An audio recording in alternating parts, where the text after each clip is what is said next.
Member for Hunter. I thank you very much, Mr Deputy Speaker. You know, occasionally this parliament works. When I have my conversations around the country, ranging from school children to some of the more mature and experienced members of our community, their major complaint about our democracy is that we constantly seem to be battling with one another rather than coming together to produce and achieve the best outcomes for this country. Tonight I don't want to have any argy-bargy about who did something right or who did something wrong. I'm really pleased that tonight the major parties are coming together to produce a good outcome for this country. Now, when the government brought down its first budget, the Abbott government, I thought it was an appalling budget, and I still believe it was an appalling budget. First of all, of course, it breached a number of core pre-election promises. I mean, this Prime Minister stood on national television on the eve of the election and said that if he was elected, there'd be no cuts to pensions, no cuts to health and education, etc. And of course, we came to the first budget of this government and all those promises had been thrown out of the window as if they had no value whatsoever. And that must have been a great disappointment to the Australian community, both those who voted for the government, the now government, and those who didn't vote for the no government. Just as people everywhere around Australia are constantly and consistently frustrated with the fact that this government, the political parties in this place don't seem to be able to better work together. And nothing magnifies that point more than the debate we've been having around national security of late. I've been in this parliament for almost 19 years.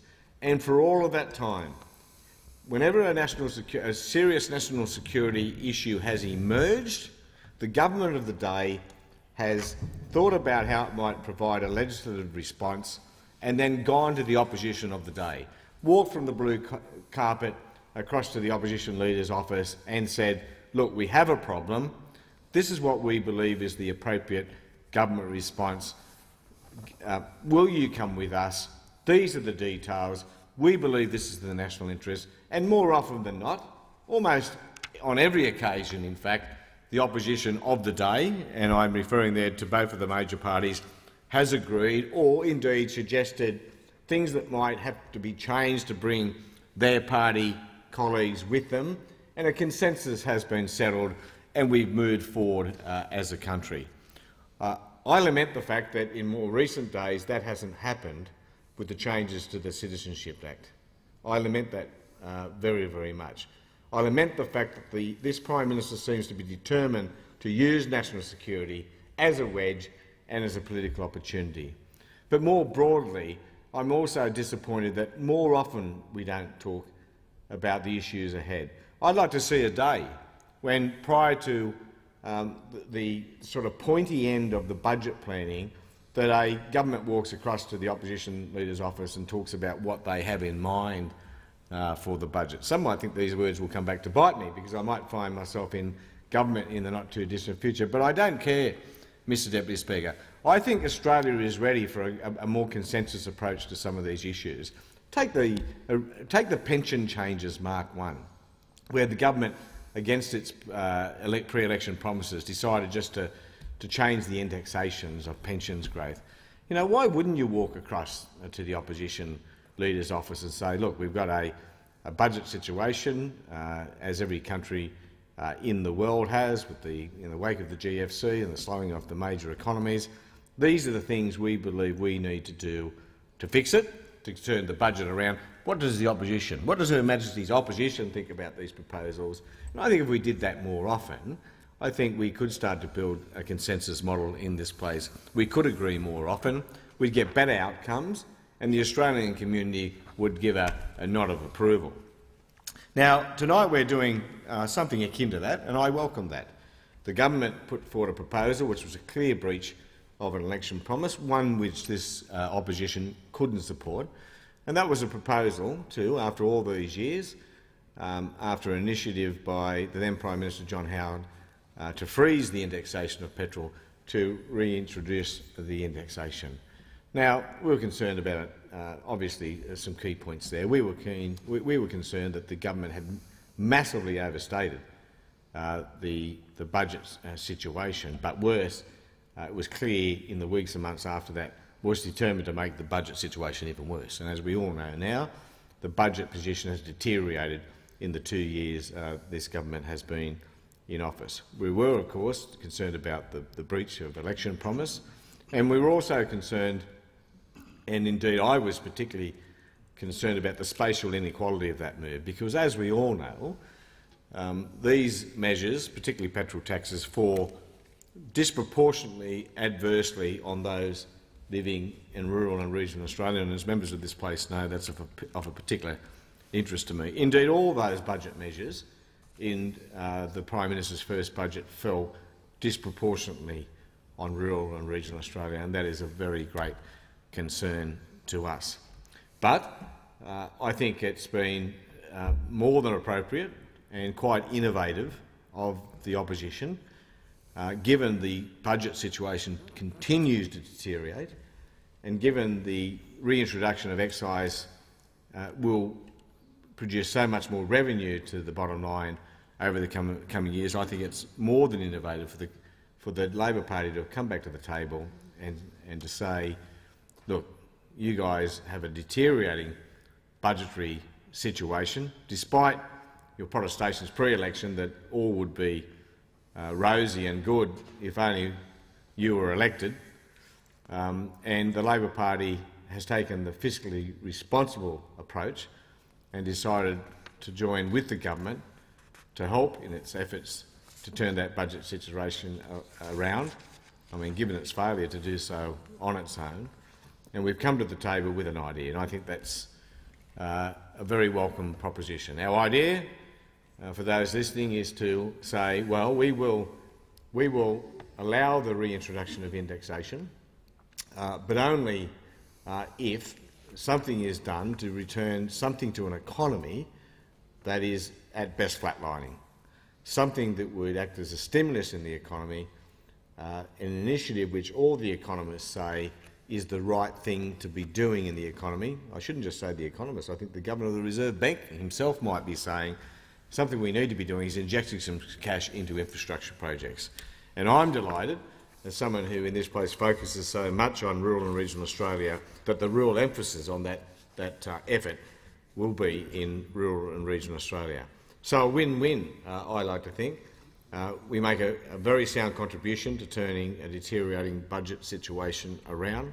We bolster the economy by doing what no less than the Reserve Bank Governor has been asking us to do, and that is pumping cash into long-term infrastructure projects that really produce long-term economic gains for our economy, but also at the same time deal with a growing spatial inequality we have in this country. Now, there's been a bit of debate over the last couple of years about a report yesterday produced by ACOS, which shows that the gap between the rich and the poor in this country is growing.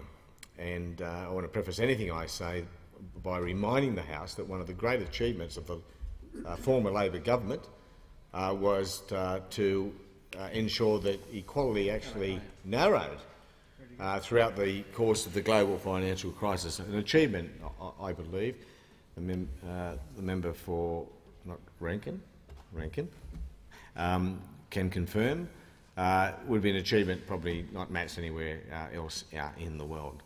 So equality is always a problem, not as bad in this country, always a problem and something we need to tackle. But there was a second report yesterday by PwC which demonstrated the growing spatial inequality we have in this country. That is, the growing divide between our capital cities and some of our regional areas. And the growing gap is quite alarming, And we need to act. We need to act as an opposition and as a government, and I would like to think that this could be a starting point of joint action on some of these issues.